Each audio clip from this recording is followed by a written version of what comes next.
What does transformation healing meaning to you?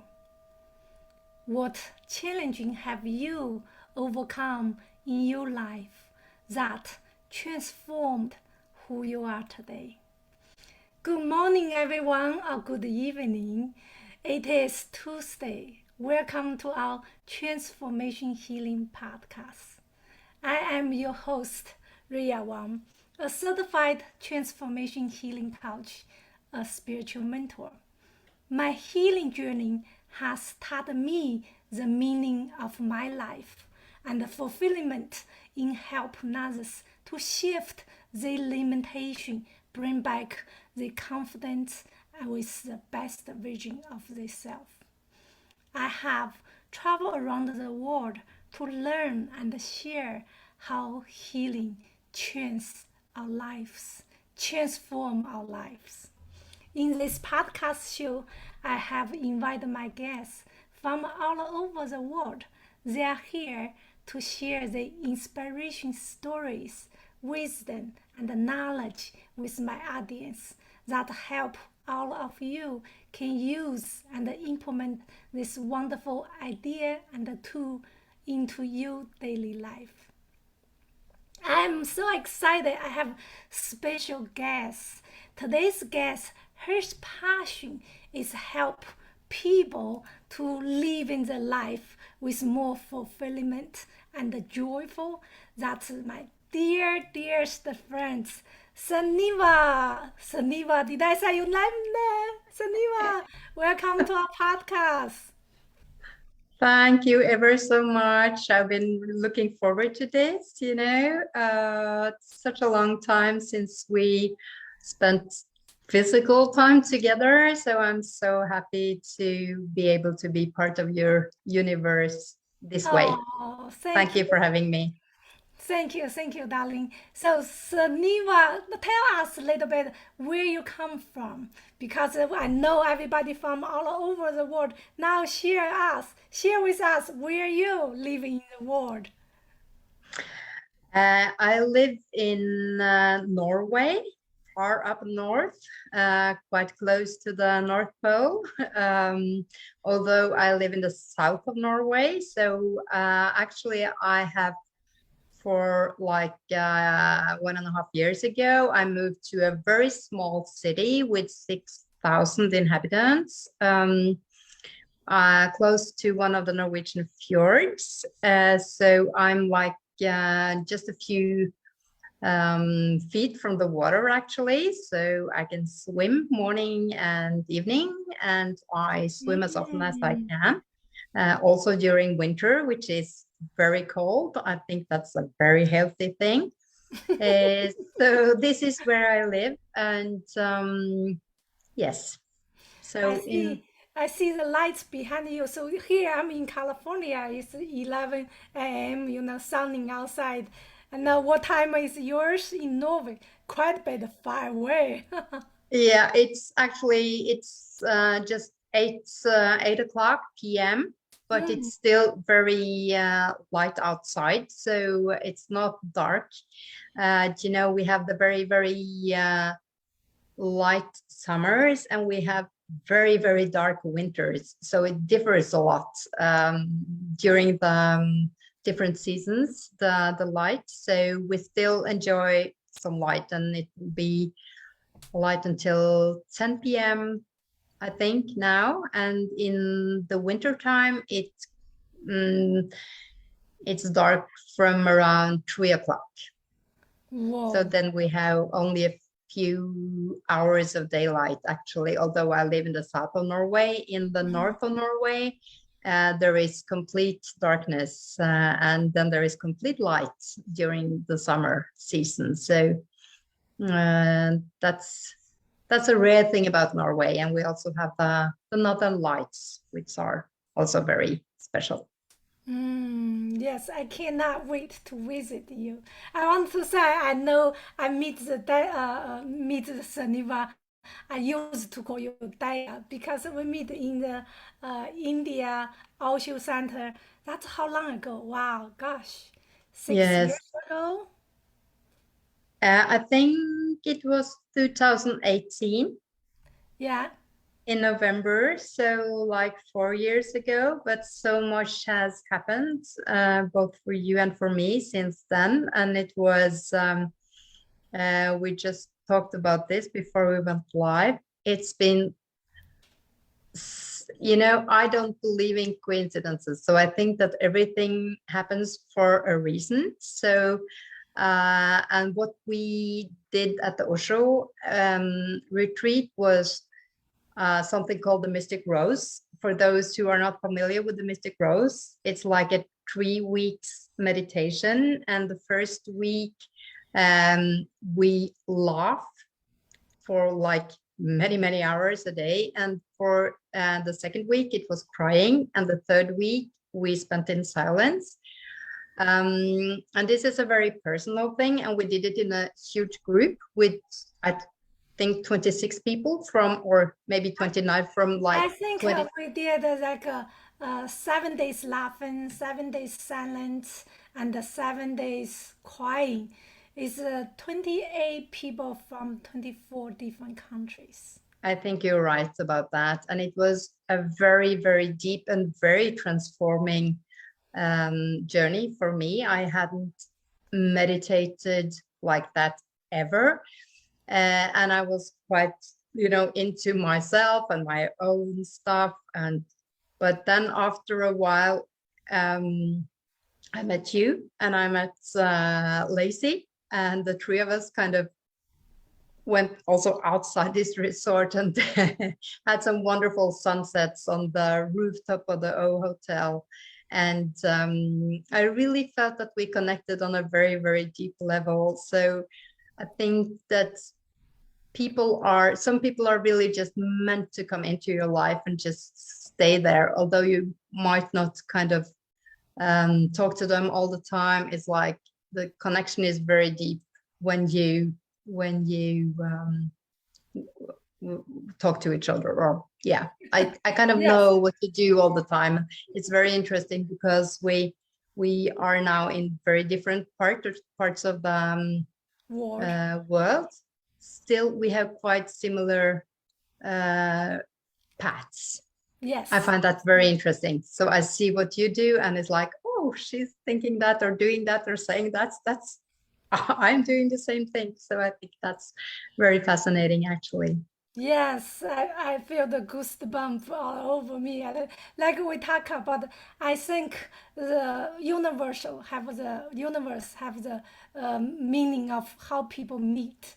That meant to be meet. I think since last first time we meet with few people, we are together. We connect really deeply through that meditation, through the connections. I can say, I always say, you are my soul sister. You are my soul Yeah. sister. I love you. So then come back to here, our world. So after we left each other, or after we separate, we still make connections. And it's wonderful. We still have this room. We can connect with people from all over the world. Then we keep working on our life of the meaning of the purpose. I wanted to tell all of my audience here, Daya, oh, I call her Daya, that's her name is Sunniva. So that's another story I will tell you later. So Sunniva as the life coach, her find her purpose to help the people to live in the life with who choose they are. Then find the light. Just be sun with your light. And she created her own the system called the 5 universal pillar of magic life. That's I cannot wait to hear about your 5 pillars, how to make the life to be the magic. But before you share that, I would like to ask you one more questions. So we go through with work with deeply ourselves. Then, what is big challenging have you overcome, honey, to transform you to become who you are today? You find your purpose. You help the people to find the joy of their life. Oh, I was dreading that question. You know, there are I think there are so many things that I've overcome, and there has been many obstacles, and I kind of see life as a game that we are to play, and that we meet different kind of challenges that we are supposed to meet to kind of grow and become a better version of ourselves. Um, I think maybe one of the really big ones that I've overcome is um, it's maybe it sounds quite easy, but I don't take life so seriously anymore. So to kind of let go of the control, that has been a very, very big thing for me because, and I think we have talked about this before, because being in control and trying to kind of know what's going on everywhere and controlling my life has been for me a very a kind of coping mechanism and a survival mechanism that I implied very, very early in life. And letting go of that and just knowing that life sorts itself out and it will anyway, whether I'm trying to control it or not. And just knowing that trying to control things are, or other people or events or whatever, is really very futile. So that's been a very big lesson for me. But there is so much joy and so much kind of happiness and so much fun on the other side of the control thing. So I'm very happy that that I finally made that, and it took many, many years. So if there is one thing that I really want to share with people, is that just don't take life so seriously and don't try to control things, because you can't anyway. I think maybe we could use a different words to say control or manage things. And so look at how interesting. I think I grew up as kind of like you, always so hard on myself, then always so hard on the things, take something so serious because we want to make sure everything is okay, everything is working, everything is going the way we were planned. Then with so much intention there, that start to become addicted with the control. So that control start to make raising the anxiety, raising a lot of things. And also not just us. Look, when we grow up, I think many of many of you probably heard the people say, control your emotions, control your actions, control what do you want to do. You have to control this. I think since we were little, we hear so many all of that. It's just now I think people start to use more words like, oh, you can manage your emotions. It's okay to lose the control, let go. So the shift, just the words really shift different, the Yes, perspective for our living. That is, we talk about, I love you said, it's just don't take things too serious. That yes, makes sense. We're supposed to be living the life with more joy, with more effortless. When I mean effortless, not say you just lay down, sleep, don't work. It's just balance the life, right? absolutely. And it's something that and this is something that, Abraham Esther Hicks, she says this, that, and I like this very much, that I have put my canoe in the river and I paddled upstream. So it's been a struggle. It's like it's been something. I thought that it should be hard to make money, it should be hard to do this and that, life is hard, and I bought into this idea, and I've been paddling upstreams, and why not just put the canoe out and just let it go the way it kind of supposed to go. And so it doesn't have to be very hard to earn the money. It doesn't have to, life doesn't have to be very hard. So it's we buy into these things that we've been told over and over again, like you talk about as well from your kind of childhood. And although we have grown up in very, very different cultures, we have the same kind of experience, although I think it's been kind of more severe, I think, in your part of the world than in mine. But anyhow, it's I think it's also got to do with acceptance and allowance. So the allowing myself not to struggle and just let good things come to me. I think that's something that I've also had to kind of, yeah, work with, so that I know that I allow myself this, and by allowing myself to be happy and to just let the good things come to me, I also allow that for other people.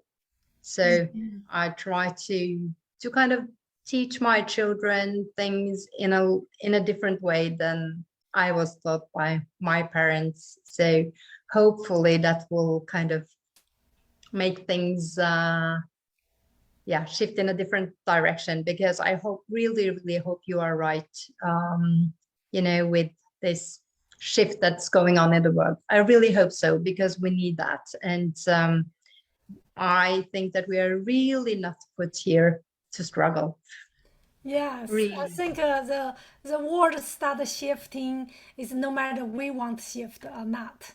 Mm. Even this COVID, I think it's sad a lot of people lose their job, then they go through a lot of anxiety, depression, but also create a lot of opportunity for people who go with the control. It's just kind of like you're not against with the hardness, but you go flow with that. Then you can enjoy more. Then you can find another new opportunity. Even just like this, I created this podcast because I couldn't go out, so I can still use this website, use this knowledge, and connect with my friends from all over the world and share the message, can inspire other people, help other people to release stress or to have some ideas that implement that in their life with some wonderful tools. Now talk about the tool. I love to hear you talk about the system you created, the 5 pillars of the magic life. So share a little bit about that with us. What that 5 magical pillar can help our life living with more fulfillment and joy? Yes, I will try to do that. My system is quite fresh, so I haven't been coaching with this model a lot. I've just started out, but I have been working for like almost 25 years now as an acupuncturist. So I've been working with health and trying to help people regain, or to regain balance and to balance people's lives. And what I have loved the most with my practice is actually coaching people. So that's why I've kind of shifted from this needling to more the coaching business. So, and I've been thinking, what are the main areas where people struggle? And so we have the health pillar, and we have the relationship pillar, we have the work pillar, the money pillar, and the physical surroundings. So I have kind of created a system where we seek to find balance in all of these 5 pillars. So and they all influence each other. It's like in a you call it a 5-star, a star with 5, you know what I mean. So whenever there is a problem in one of the areas, it will influence the other areas. And I've actually stolen this model from Chinese medicine, where we have the 5 elements and they all interact with each other as well. So if there's an imbalance in one of the elements, there will be imbalances spreading out in the other elements as well, and in the different organs. So the thing is here, I really like to bring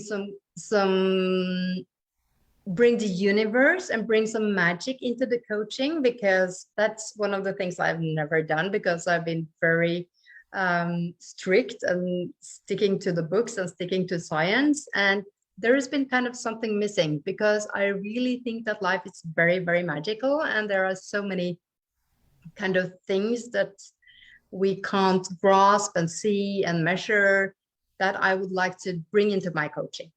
So that is the foundation for this system, is that we kind of look at everything from a universal perspective. We try to look down on everything and put the pieces together so that the whole thing balances. And so this is both a diagnostic system where we try to find out where the imbalances are, and then try to help things back into balance by strengthening the pillars that are weak or wobbly. So and these pillars can also be kind of addressed separately. So if there is kind of everything is really very good in all aspects of your life, except for maybe the relationship part, we can take that one out and really focus on that and work with that. So this give me kind of a signature system, because that was what I liked very much with the Chinese medicine as well, that I did. It was all kind of put into a very nice system, that if I follow the protocol and the system, I would come up with the right solution, the right diagnosis, and put the right needles. So that's what I seek to do with this as well. So just except for the needles, I do more or less the same thing, and I don't do the elements. And although most of that kind of is contained also in the health and the wellness part, and the pillar with the health and the wellness. Yeah, I remember many years ago when we together we talked about that. I know you've been how many years be acupuncturist? You've been Almost like 20. 20 So years. I've been so I've worked as a homeopath for some years, and then I had my acupuncture training in Norway and in China. So I was kind of staying in Nanjing for some time at the University of Nanjing, and working at the hospital in China. Yes, that's I think also that's how we connect very more deeply because we have a Chinese roots. Yes. The acupuncturist, I just wanted to know, so how you shift. I think it's really interesting to see you. You know, I know a lot of Western people now is study more acupuncturist than with the, with the traditional study, with the new perspective study. But how do you shift from acupuncturist as the life coach now, but you're still doing acupuncture in your life coaching session, or is that No, separate? that's separate. Yes. So it has been very hard to kind of let go of the acupuncture. So that is one of the things I really work on as well, to just letting go, because I am I like the acupuncture. It's just that I see that it has its limitations, like any form of kind of system or health system or medicine or whatever. There are limitations, and I like things to be more kind of limitless. And I feel that, when I say that I'm an acupuncturist, people know that I'm someone who puts needles for better health. But I think that, to me, that's very limiting, because I feel that I do so much more. And the part of the therapist patient relationship is so important to me. And I think I found it so interesting just to talk to people and be with them and, talk to them about their relationships and their money and their work issues and everything. So I think that just being an acupuncturist was kind of limiting. So that's why, and I can still put needles. And if people call me and say, help, then I will I put some think needles. the years you study, that knowledge is already grow inside you. No matter what you do, there will be no limitation for you to expanding your knowledge more than to taking care of people, to help the people, to, like you said, not say 5 pillows, no matter 5 pillows or how many pillows. The way is help people to have more clear mindset than to Exactly. live the life is there. Living the life, when we say happiness, when we say joyful, it's not just thoughts.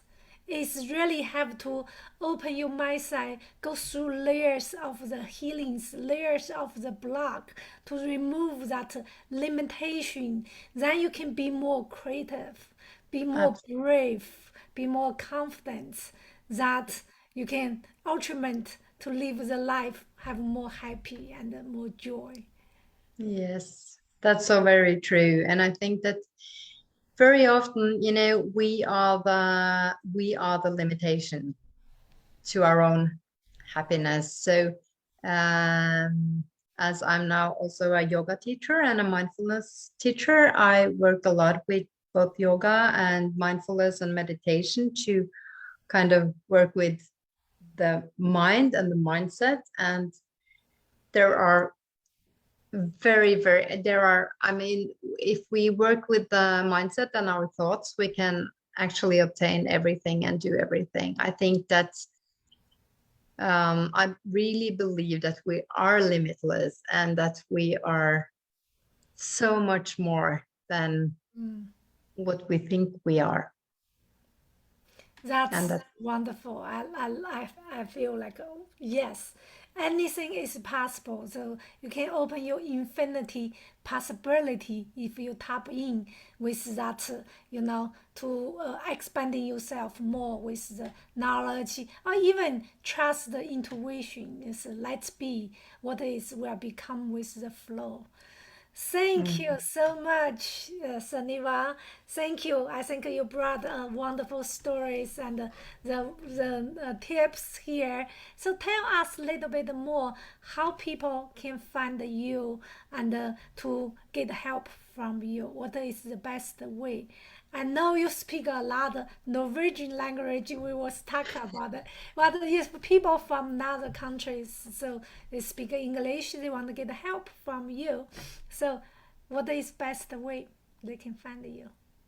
I think actually for the time being, the best thing is to contact me at from my website, which is Sunniva Borge .no.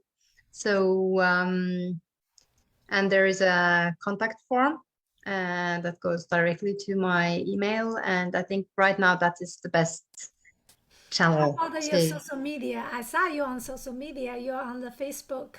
I'm on Facebook and I'm on Instagram, although yeah, so please connect there as well.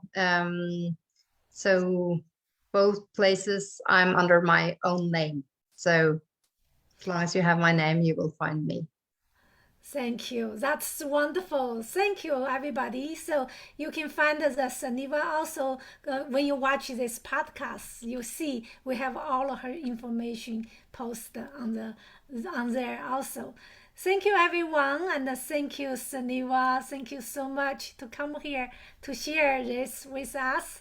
If you have the story, if you have the knowledge you want to share, you want to help the world get a better place, you know where to find me. I'm Riya Wang. You can find me with my email address or find me on this podcast. Thank you, everybody. Thank you, Sunniva. I will see you next Tuesday. Thank you, everyone. Thank you.